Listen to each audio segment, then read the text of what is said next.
The top 10 most dramatic courtroom moments ever. Man, like, I find these videos so interesting to watch because the tension is so high. Like, you've got somebody who's done something unspeakable. They're waiting to find out, you know, whether they're going to spend the rest of their life behind bars. They find out, and just seeing how they respond to hearing, you know, the sentence, it's just so interesting. Some people, there's remorse. Some people, there's zero reaction. And then there's people like this who just put on this dramatic show. Who is facing charges for the murder of his 2-week-old child in Covington, Georgia. God. After the child's mother reported the baby missing to police, local law enforcement immediately launched a search. Later that night, McNabb is seen in front of TV cameras begging for his child back. I want my kid back, man. That's my child, man. I want my kid, man. The next day, the child's body was found in a nearby wooded area. The cause of death was blunt force trauma to the head, which was later ruled a homicide. McNabb was arrested and charged with the murder of his own 2-week-old baby.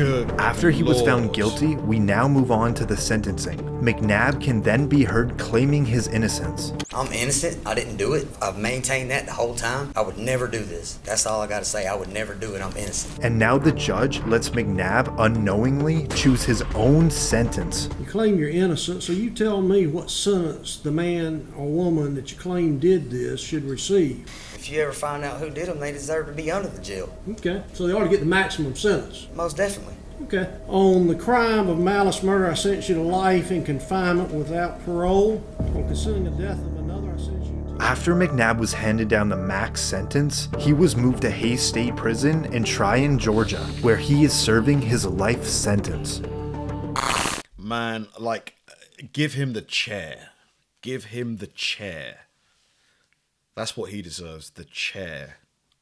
This is Franklin Williams, who is convicted of multiple felonies, including armed robberies and fleeing police in Cleveland, Ohio. Again, I'm going to interrupt. Mr. Williams, listen to me. I'm going to gag you in 1 second. Williams conducted 3 armed robberies before leading police on a high-speed chase. He was later arrested and convicted. Now, at his sentencing, Williams would not stop talking, despite more than a dozen warnings from the judge. That means zip it right now. Does that make sense? No, it doesn't. Here we go. This resulted in the judge ordering Williams' mouth to be taped shut. If you spit on, attempt to bite, or injure any of my deputies, you're going to have a bad day. Oh, wow. Oh, my goodness. At a follow Unbelievable. I've never seen this before. I didn't even think they could do this. court appearance, Williams has something to share with the judge and cameras. Freedom of speech, no duct tape. With the hashtag. Aside from all the interruptions, the judge can hand down Williams' sentence. You face the potential maximum consecutive sentence of 134 years. I ordered a 24-year sentence. After Williams received a 24-year prison sentence, the judge later apologized for the duct tape and threw out that sentence. He then appointed a new judge, where she sentenced him to 33 years behind bars. I mean, the duct tape was crazy, but what makes the guy think he can run the courtroom? The Williams, whatever his name is. Like, dude, this isn't your house.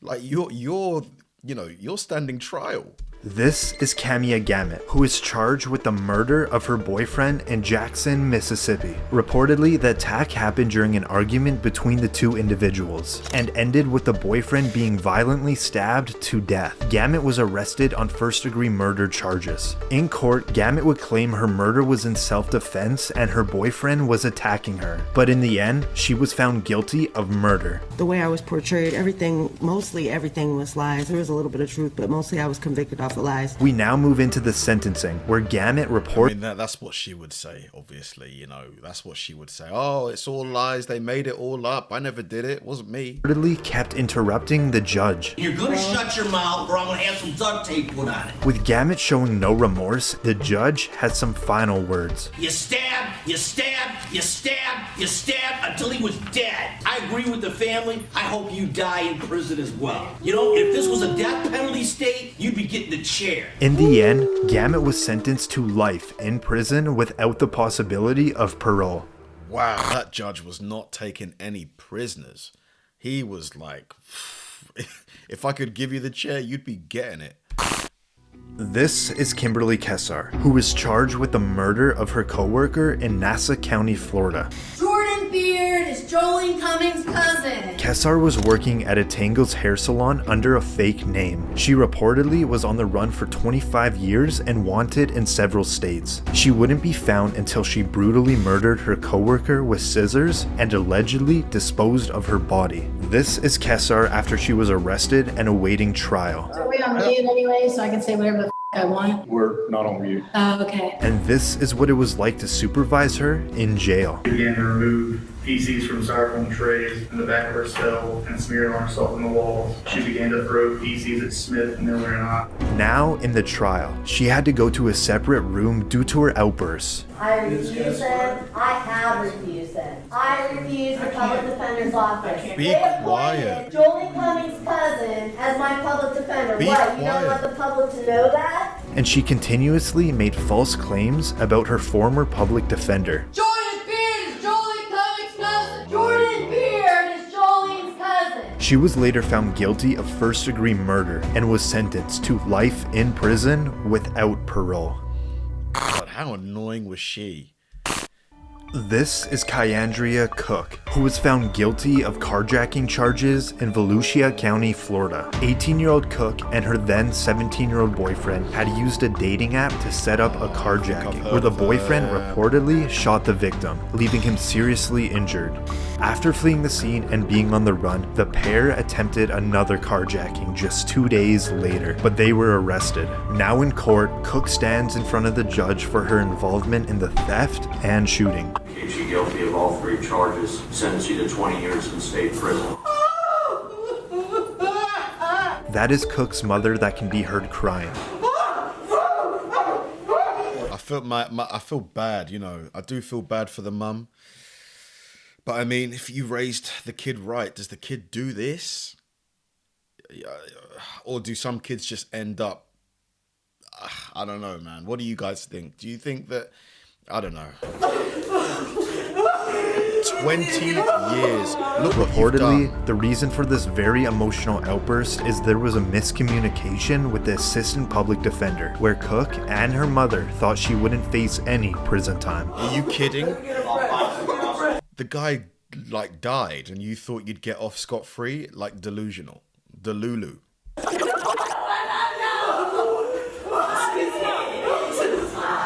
Cook's sentence was later reduced to 11 years in prison. 11 years. This is Jacob Morgan, who at 17 years old was found guilty of setting a house fire that killed a family member in Rock Hills, South Carolina. Morgan was left alone to look after his 14-month-old stepbrother, and reportedly, prosecutors said Morgan intentionally set the fire that killed his family member. Why? In court, Morgan is at a probable cause hearing. Listen as the judge speaks. So therefore, I am going to find that there is probable cause to charge the individual for General Sessions Court for both charges.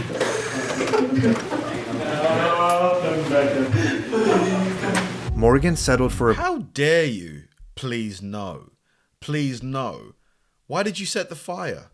What an idiot. plea deal, where he pleaded guilty to involuntary manslaughter and unlawful neglect of a child. However, he stated he loved his brother and he always maintained his innocence. I love my brother. I still do to this very day. He's my best friend. To kill him would be killing the pieces myself. And I just wish I could have gotten to him in time. Morgan was sentenced to 15 years in prison, but after serving only 7 years, he reportedly was released. Why? Why was he released? This is Ignacio Rodriguez, who is the suspect. Why was he released? Mate, can someone please, find the details of that? Why was that guy released? In the death of his 4-month-old son in San Antonio, Texas. Reportedly, the child suffered a fractured skull and severe bleeding to the brain. Rodriguez was the lead suspect and was taken into custody. Now in court, Rodriguez stands in front of the judge where he is now facing a capital murder charge, but reportedly he instead pleaded guilty to a lesser charge of intentional or knowing injury to a child causing serious serious bodily injury. Mr. Rodriguez, how do you plead? Guilty, not guilty, or no contest? Guilty. The judge now hands down his sentence. It is the order of the court that you be sentenced to 50 years confinement. But this is the moment that the baby's mother confronts Rodriguez. Man, these victim impact statements, they're just always like so sad, you know? I hate more than anything what you did to her son, and for that I can't ever see myself forgiving you. You were supposed to be our protector, not the one to break our hearts. When the mother starts talking about her other child, Rodriguez insists that she tells the truth. As she gets older, she will start asking questions. Man, tell her the truth. Tell her the truth. Tell her the truth. Tell her how everything was supposed to be. Tell her the whole truth. Don't lie to her. Tell her the whole truth. Tell her the whole truth. The whole truth. Court officials quickly remove Rodriguez out of the courtroom. Tell her the whole truth. The whole truth. He is currently serving his 50-year prison sentence. What whole truth? What whole truth? You did what you did. What is he talking about?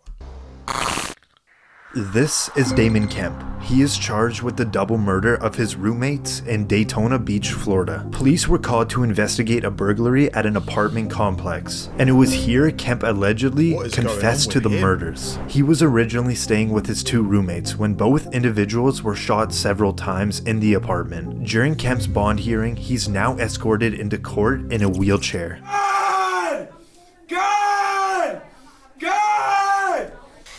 Dude, get him out of there, man. You're going to be listening to that all day.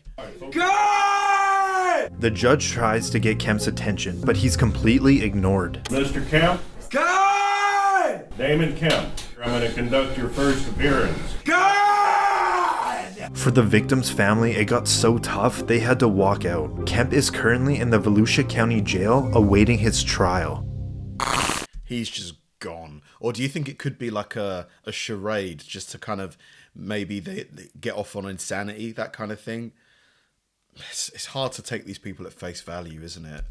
This is Erica Butts and Shanita Cunningham. They were both charged with homicide by child abuse in Summerville, South Carolina. Butts, who was best friends with the child's mother, was supposed to be caring for the toddler for 2 weeks. The child was only 3 years old. She died from her injuries, reflecting weeks of torture, a time frame that matched the time she had spent with Butts and her lover at the time, Cunningham. What must have been the excruciating sounds that came from that child is more than disconcerting. Anything to do with kids, for me, they should get the absolute maximum punishment. Like max, no mercy whatsoever. After both women were found guilty, the judge now hands down their sentence. The court finds it appropriate that each be sentenced to the State Department of Corrections for a period of life. They were just sentenced to life in prison.